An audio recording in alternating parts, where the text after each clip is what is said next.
अब सबसे बड़ा अभी हमला किया है, उसकी अभी खबरें आ रही है। साहब कहते हैं कि 479 ड्रोन्स खार्किव और क्या नाम है इनका, खार्किव और ओडिसी ओडिसी पे धागे हैं। और टारगेट पे था, जो मेरा आपको एस्टिमेट था, यूक्रेन का पावर इंफ्रास्ट्रक्चर, यूक्रेन की का एनर्जी इंफ्रास्ट्रक्चर, इस पे दागे हैं।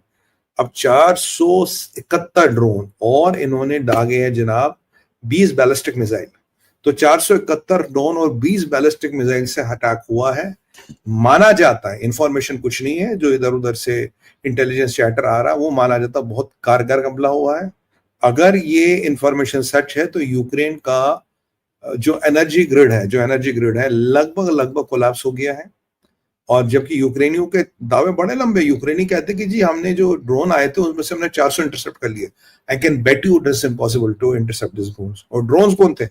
अब तो आपको सुन के हैरानी होगी, Iranian drones, most probably Shahed 1365 Shahed 1365 drones का इस्तेमाल किया गया है। 471 ड्रोन डाले गए हैं।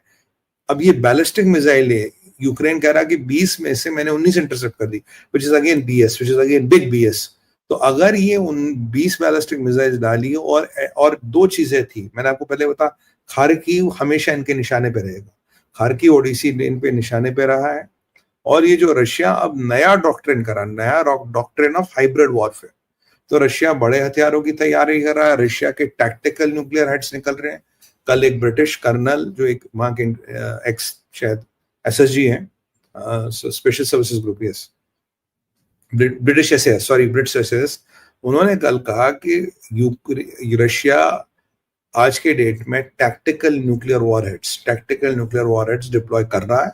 और टैक्टिकल न्यूक्लियर वॉरहेड्स का पूरा वो यूज कर सकता है यूक्रेन की कमर तोड़ने के लिए। तो पर मेरा ये मानना था कि even without tactical nuclear warheads, Russia के पास इतना फायर पावर है कि वो वाट लगाए।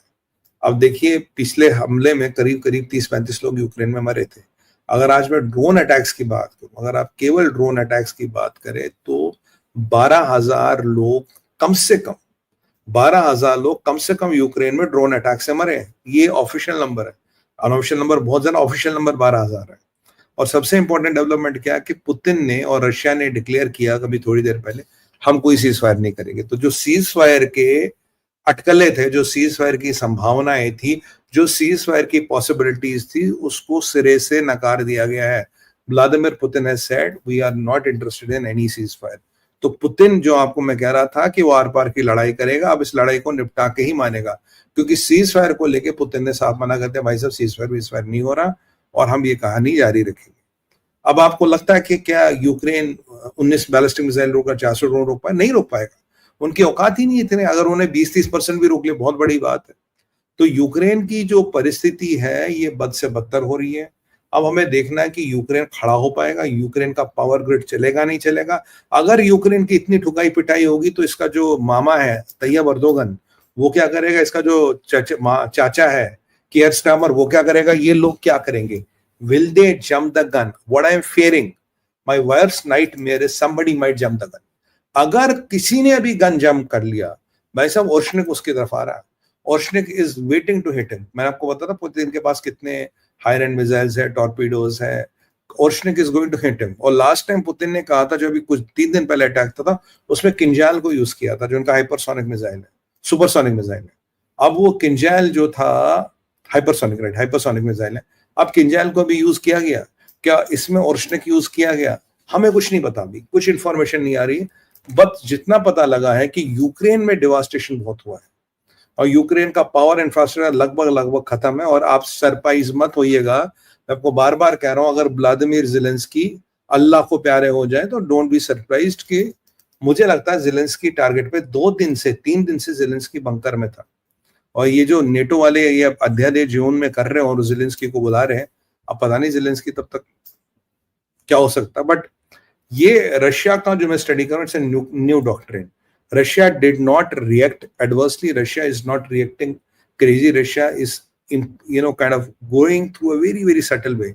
और ये जो ड्रोन वाला वॉरफेयर है, और ये ड्रोन जो है कहीं ना कहीं ईरानियन ड्रोन्स हैं, तो Shahid 1365 is a Iranian drone, उसमें कोई डाउट नहीं है। तो अगर इनको यूज किया गया तो रशिया के ईरान के साथ भी एक अच्छे खासे संबंध है। अब जो इंटेलिजेंस ब्रीच हुआ है जो ईरान ने किया है, क्या इसमें रशिया का हाथ है? क्या रशिया ने मदद की है? क्या वेस्टर्न इंटेलिजेंस वालों ने मदद की है? क्या यूरोपियन ने मदद की है? बहुत सवाल है सर। अगर आप जियो पॉलिटिक्स को आजकल देखेंगे, it is changing by the hour. I mean it is at times even tough for people like us who do it every day to have a knack of how the hell it is changing. It's changing so fast. तो यहाँ पे एक नया doctrine में देख रहा हूँ। अब ये सवाल है कि यूक्रेन कैसे रिस्पॉन्ड करेगा। यूक्रेन ने कल परसों 2-4 ड्रोन चलाए थे, पर वो सारे निरस्त हो गए, वो कोई पहुंच नहीं पाया, उनकी हवा पहले ही निकल गई थी। अब यूक्रेन के पास क्या विकल्प है? यूक्रेन को कोई बैलिस्टिक मिसाइल दे नहीं रहा। यूक्रेन के पास अमेरिका के मिसाइल्स को यूज कर नहीं सकता, यूके के मिसाइल्स को यूज कर नहीं सकता। अब ऐसी परिस्थिति में ज़ेलेंस्की क्या करेगा? ज़ेलेंस्की को सबसे बड़ा झटका, और बाय द वे हमारे परम मित्र ट्रंप को सबसे बड़ा झटका ये लगा है कि Russia has officially declared we are not interested in any ceasefire. तो ये एक रशियन यूक्रेनी कॉन्फ्लिक्ट को एक अलग लेवल पे ले जाता है, क्योंकि अब ये निर्णायक लड़ाई होगी। ये लड़ाई तब तक होगी जब तक एक मरेगा नहीं। मतलब वही वाली बात है, कहता है ऊंट दो लड़ते हैं और तब तक लड़ते हैं जब तक एक ऊंट मरता नहीं। वो वाली लड़ाई है। It is not going to end what we might have thought. यहाँ से मिडिल ईस्ट में ये जो प्रेशर पॉइंट बन रहा है, ये बड़ा इंपॉर्टेंट प्रेशर पॉइंट बन रहा है, क्योंकि अगर ये सब सच है तो यहाँ इसने न्यूक्लियर थ्रेशोल्ड मिडिल ईस्ट के लेवल पे तो कम कर दिया। और यहाँ कश्मीर में अगर आप देखें तो यहाँ पे मतलब आप देखिए ये मतलब कश्मीर में देखें तो ये नया फॉर्म ऑफ जहाद है। एक नया फॉर्म ऑफ जहाद, एक नई जहाद की प्रवृत्ति, एक नए जहाद के मैकेनिज्म को अनलीश किया जा रहा है। और चाइना और पाकिस्तान का जो जॉइंट वेंचर है, जो चीजों को कंट्रोल करता और एकदम सटीक करता, ये कहीं हमारे लिए चिंता का कारण जरूर है। मैं आपको बिल्कुल क्लियर बताऊं, एक चिंता का कारण है, क्योंकि इस टेररिस्ट ऑर्गेनाइजेशन के निशाने पे it's a organisation with a different aim. ये तहरीके तालिबान कश्मीर, इस organisation with a different aim. तो हमें इसको लेके बड़ा सतर्क रहना पड़ेगा। हमें इसको लेके बड़ा serious, we have to eliminate it before they set foothold. तो वाकई मुनीर अपना काम कर रहा है, जहाद के लिए लोगों को प्रेरित कर रहा है। चाइनीज इंटेलिजेंस, वो loop holes, Windows and all, ये मैंने आपको समझाया how the Chinese intelligence is playing the game. China कैसे पाकिस्तान की मदद कर रहा है इन्फिल्ट्रेशन करने के लिए। और चाइना और पाकिस्तान का ज्वाइंट वेंचर जो है बिल्कुल सामने आ गया है। इसमें कोई आप इफ्स एंड बट्स वाली बात नहीं है। बट देखते हैं, हमारी भी तैयारी